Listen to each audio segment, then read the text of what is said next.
નમસ્કાર મિત્રો, સ્વાગત છે આપણી યુટ્યુબ ચેનલની અંદર। તો આજે આપણે દેશ અને દુનિયાના અને તાજા અને મહત્વ સમાચારની વાત કરવાના છીએ, તો વિડીયોને અંત સુધી જોવા। સૌપ્રથમ સમાચારની વાત કરીએ કે ગુજરાતમાં ફરી માવઠાની આફત, અંબાલાલ પટેલની આગાહી। રાજ્યભરમાં હાલ શિયાળાની તીવ્ર ઠંડી અનુભવાઈ રહી છે। સવારે ધુમ્મસ અને સાંજે ઠંડી અને પવન અને રાત્રે કડકડતી ઠંડી, પરંતુ આ ઠંડી વચ્ચે હવે ખેડૂતોને ચહેરા પર ચિંતા દેખાઈ રહી છે, કારણ કે ભર શિયાળે આગાહીકાર અંબાલાલ પટેલે કમોસમી વરસાદની આગાહી કરી છે। અને અંબાલાલ પટેલે આગાહી કરી છે કે 22 થી 26 જાન્યુઆરી દરમિયાન રાજ્યમાં માવઠું થવાની શક્યતા રહેલી છે।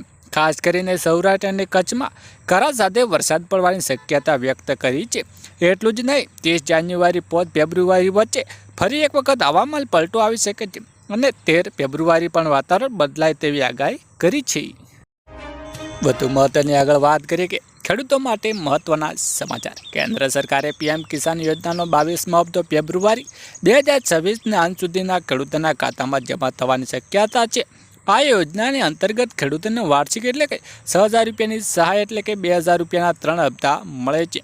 નિયમો મુજબ એક પરિવારને એક જ યુનિટ ગણવામાં આવે છે। તેની પતિ કે પત્ની બંને અલગ અલગ લાભ મેળવી શકતા નથી। જો બંને લાભ લેશે તો સરકાર નાણાં વસૂલ કરી શકે છે।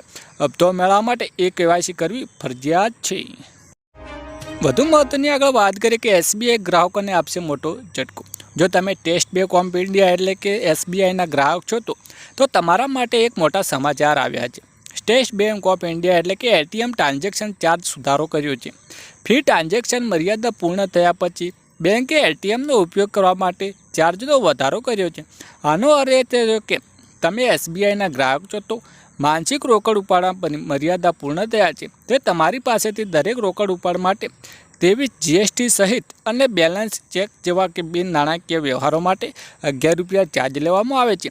અને ઘણા લોકો બેંકની લાંબી કતારો ટાળવા માટે ATMનો ઉપયોગ કરે છે। અને SBIનો નવો નિયમ આઘાતજનક હોઈ શકે છે। બેંકે ઓટોમેટિક ડિપોઝિટ કમ ઉપાડવા મશીનનો ઉપયોગ કરવા માટે ફીમાં વધારો કર્યો છે।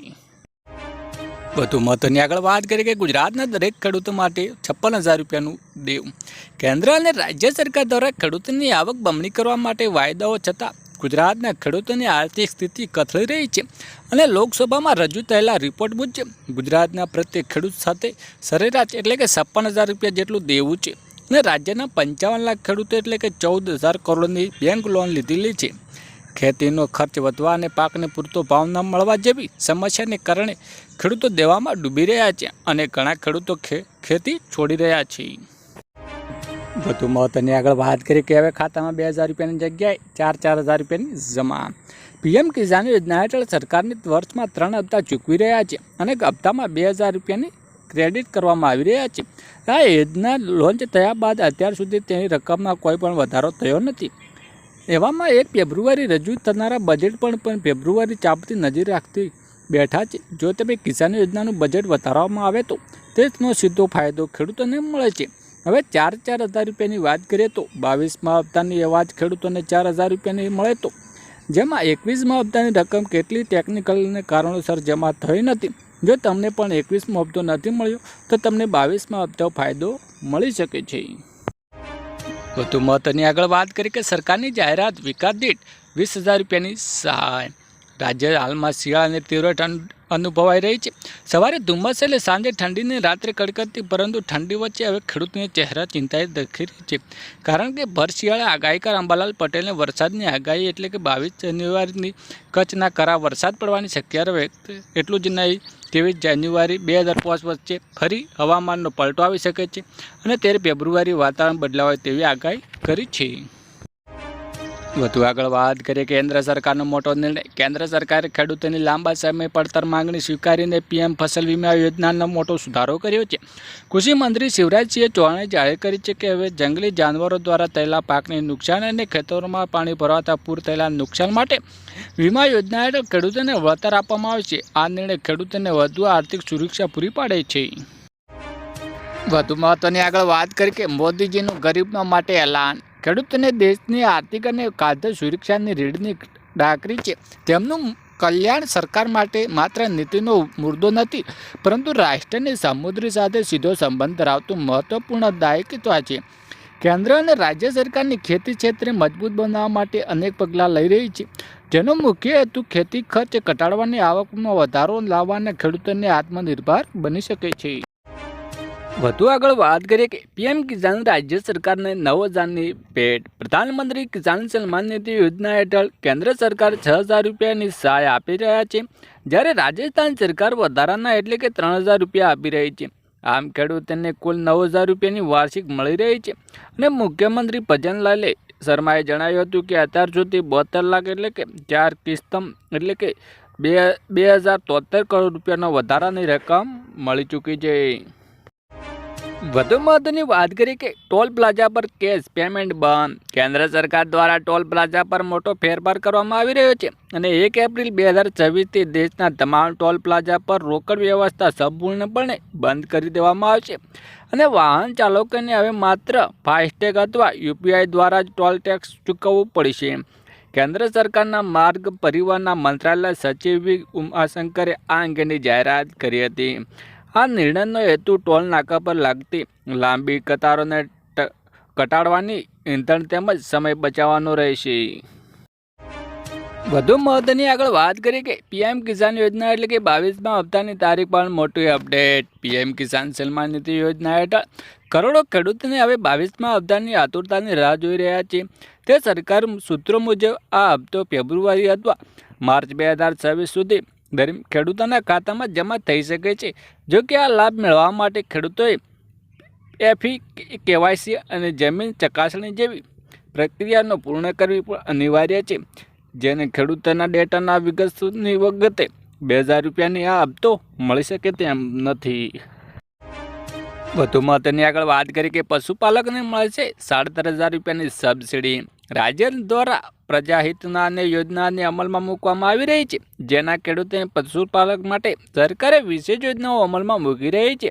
પશુપાલકો માટે રાજ્ય સરકાર દ્વારા મૂકવામાં આવેલા ગોબરધન યોજના આશીર્વાદ રૂપે સાબિત થઈ રહી છે. ગોબરધન યોજનાની વાત કરીએ કે તો 2 પશુઓને ધરાવતા પશુપાલક માટે ગોબર ગેસ પ્લાન્ટ તેમના ઘર પાસે બનાવી આપવામાં આવશે, જેમાં 42,000 તૈયાર થશે. ગોબર ગેસ પ્લાન્ટ પશુપાલકોને માત્ર 5,000 રૂપિયા જ બનાવી આપશે, જેમાં 25,000 રૂપિયા સબસિડી એટલે કે મનરેગાની અંતર્ગતમાં અન્ય 12,000 રૂપિયાની સહાય મળી શકે છે, જેથી પશુપાલન માટે ગોબર ગેસ પ્લાન્ટ માટે 5,000 રૂપિયા તૈયાર થઈ જાય છે અને આ પ્લાન્ટમાં ઉત્પન્ન થતો ગેસ પશુપાલકનો સીધો ઘર વપરાશ માટે લઈ શકે છે, તે વ્યવસ્થા પણ આપવામાં આવે છે. વધુ મહત્વની આગળ વાત કરી કે મહિલાઓને મળશે 2 લાખ રૂપિયાની સહાય. સરકાર મહિલાઓ માટે મહિલાઓ સ્વાવલંબન યોજના શરૂ કરી રહી છે. આ યોજના હેઠળ મહિલાઓને વ્યવસાય શરૂ માટે 2 લાખ સુધીની લોન પણ આપવાની વ્યવસ્થા કરી છે. આ યોજના હેઠળ મહિલાઓને માટે 307 વિવિધ પ્રકારના વ્યવસાયો માટે લોન ઉપલબ્ધ રહેલી છે, જેમાંથી બ્યુટી પાર્લર, દરજી કામ, મસાલા બનાવવા, અગરબત્તી, મોતીકામ, ભરત ગૂંથણ અને દૂધની પ્રોસેસિંગ જેવા વ્યવસાયો માટે સામેલ છે. દરેક પ્રકારના વ્યવસાયો માટે 2 લાખ સુધીની લોન પણ આપવામાં આવે છે. વધુ મહત્વની આગળ વાત કરીએ કે તબેલા બનાવવા 4 લાખ રૂપિયાની સહાય. ગુજરાત સરકાર દ્વારા પશુપાલક માટે ટેબલ લોન યોજના તબેલા યોજના 2026 શરૂ કરવામાં આવેલી છે. આ યોજના હેઠળ પશુ માટે તબેલા એટલે કે બનાવવા માટે દૂધ ઉત્પાદન વધારવા માટે 4 લાખ સુધીની લોન માત્ર 4% વ્યાજે જ મળે છે.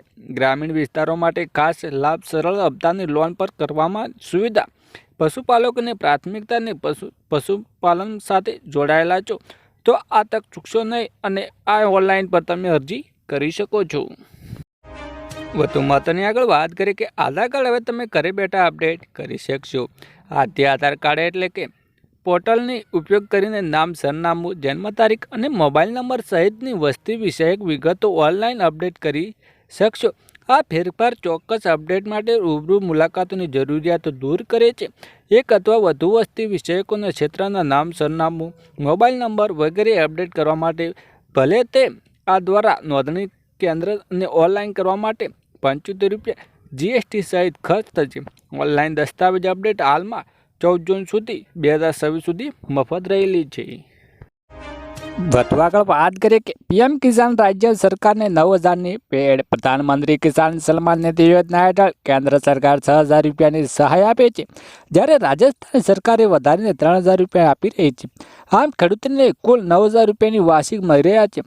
મુખ્યમંત્રી ભજનલાલ શર્માએ જણાવ્યું હતું કે અત્યાર સુધી 72 લાખ ખેડૂતોને 4 કિસ્તો અને 2,073 કરોડ રૂપિયાની વધારાની રકમ મળી રહી છે.